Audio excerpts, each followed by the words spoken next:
بسم اللہ الرحمن الرحیم۔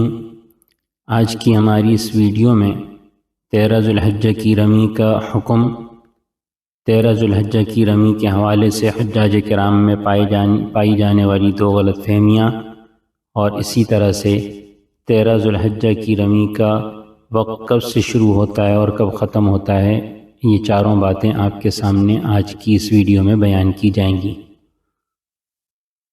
13 ذو الحجہ کی رمی کرنا سنت اور افضل ہے۔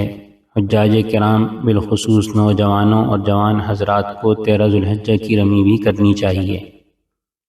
البتہ جو حجاج کرام 13 ذو الحجہ کی صبح صادق کے وقت مینا میں موجود ہوں، ان کے ذمے 13 ذو الحجہ کی رمی بھی لازم ہو جاتی ہے۔ بعض حجاج کرام یہ سمجھتے ہیں کہ 12 ذو الحجہ کی مغرب مینا میں ہو گئی تو 13 ذو الحجہ کی رمی بھی لازم ہو جاتی ہے، جبکہ ایسا نہیں ہے، بلکہ 13 ذو الحجہ کی صبح صادق مینا میں ہو جائے تو 13 کی رمی لازم ہو جاتی ہے۔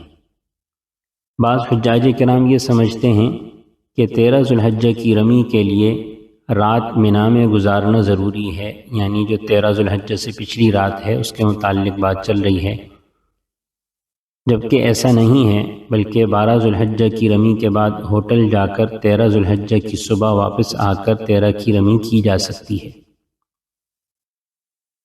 13 ذو الحجہ کی رمی زوال سے پہلے کرنا بھی جائز ہے۔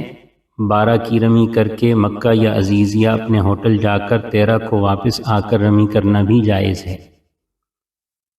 13 ذو الحجہ کی رمی 13 ذو الحجہ کی صبح صادق سے کرنا جائز ہے، البتہ زوال کے بعد رمی کریں تو بہتر ہے۔